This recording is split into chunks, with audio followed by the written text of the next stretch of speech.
Tesla maintenance.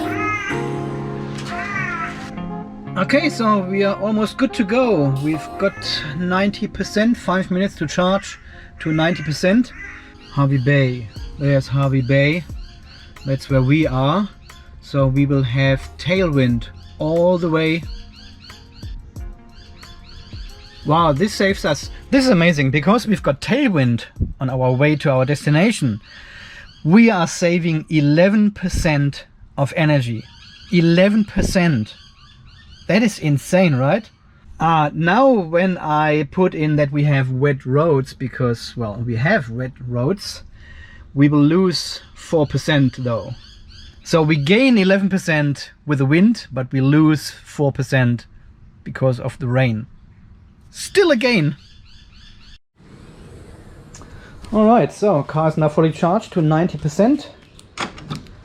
That took like 9 hours, yeah, 8 hours and 55 minutes to charge from 60%, 55% to 90%. No problem.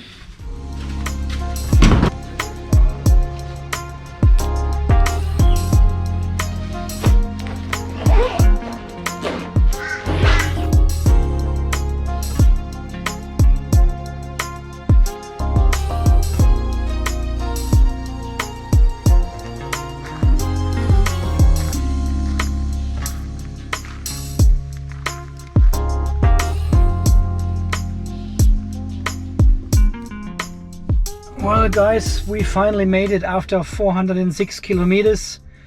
We have arrived here in River Heads, a little bit south of Harvey Bay in Queensland. What a drive, hey? What a drive. So the whole journey took us about 5 hours, but this was including half an hour. This was including 1 hour stop, half an hour in Gympie, supercharging, bathroom, shopping, and then another half an hour for lunch. So in 4.5 hours of this drive, it was pouring down, it was raining.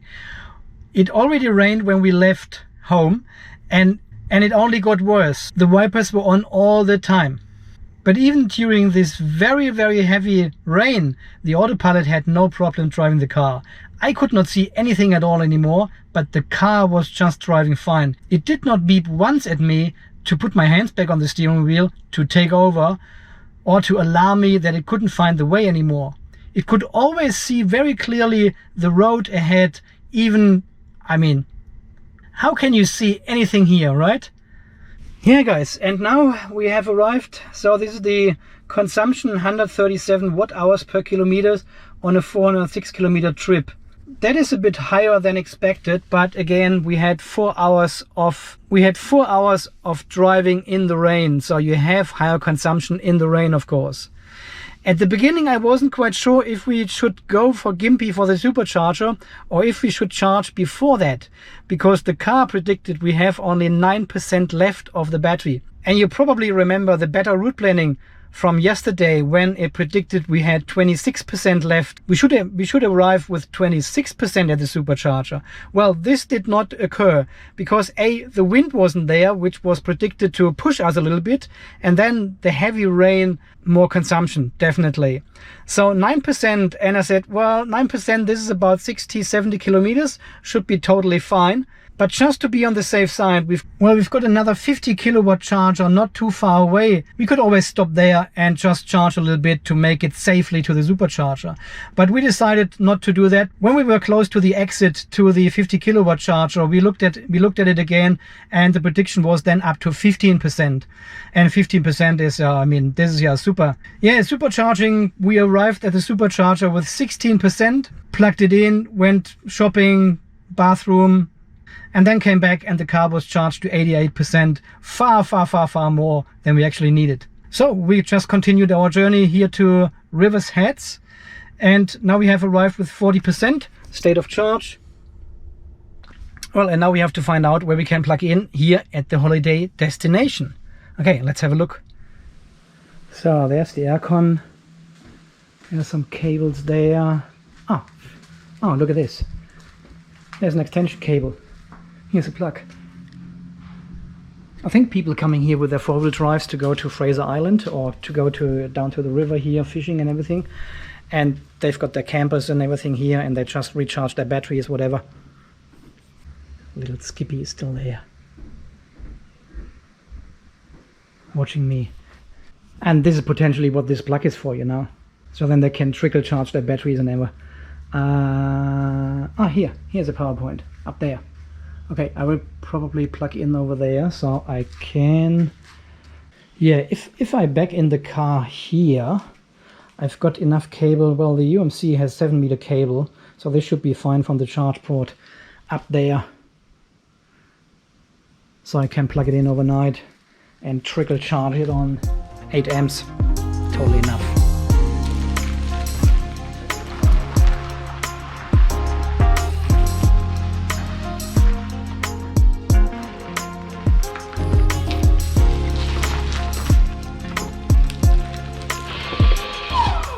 Well, this did not work. I cannot swing around enough here. This post is in the way, so I cannot really make my way into this gap there. But well, I guess that's why we have the extension cord, right?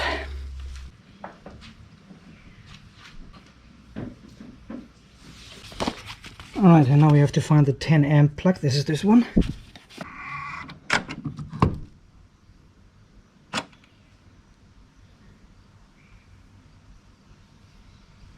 There's no light. We've got no power. These Australians. That looks much better. And the car's charging. As you can see, we're charging with 8 amps, and this is the maximum. There's not more we can get out. 10 kilometers per hour. That's fine. Trickle charges. You can also set the limit to 60% only. That's it. 6 hours 45. That's fine. Oh, my wife is coming. I'm in trouble. Need to stop filming. So I've now plugged in the 1.5 millimeter cable, extension cable, into the power point, running over this beam, going down here, concrete slab, running on the floor, around this post, don't make loops, and the EVSE plugs in here. Another 2 loops, very important, and then it goes in the car and charges. This is exactly everything you need for your holiday destination. Great. Okay, I will quickly program the charging starting at midnight, because we're not planning to go anywhere today anymore. Enough driving. So this can start at midnight. It's close to 4 o'clock now, so we are approaching peak electricity time now, and you don't want to charge your car during peak times, you know, between 4 and 8 o'clock.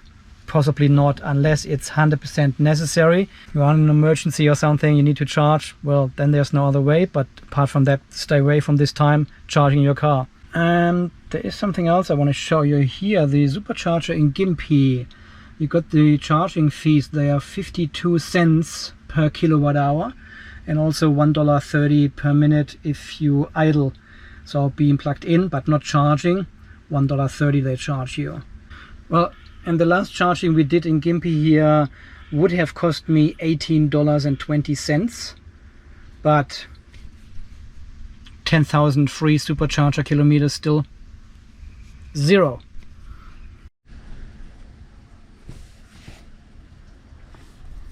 And this is where we stay, the blue dot, and then we've got 2 chargers here in Hervey Bay. One, where's it gone? Here. So this is a hotel where guests can charge, Tesla destination chargers, and this is the Stockland shopping center here, which have Tesla 22 kilowatt AC chargers available for free.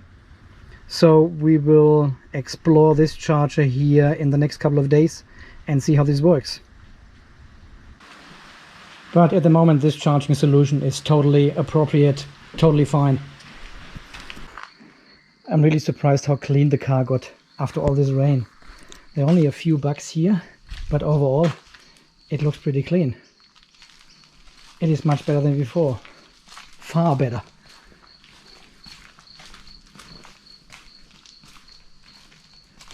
Even the back is not too bad. I thought we are done with driving today, but no. A drive to the beach is obviously a must. Yeah, so as you have seen, a very unspectacular drive. Very easy to plan, especially with the Tesla SuperCharger network. No problem at all. And again, we had to hurry up a little bit in the shopping center because the charging time was so short. There's just not enough time to go shopping when you do supercharging, you know. And of course, I'm not saying all the trips are the same. There are of course trips where you are a little bit more challenged with an electric vehicle, but this trip here was super easy to do. Only one charging stop for 420 kilometers.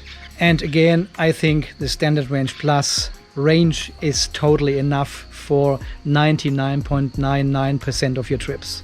But then on the other hand, I can understand if you are new to electric vehicles, of course, you probably go for the long range version because you are not quite sure how far you can go.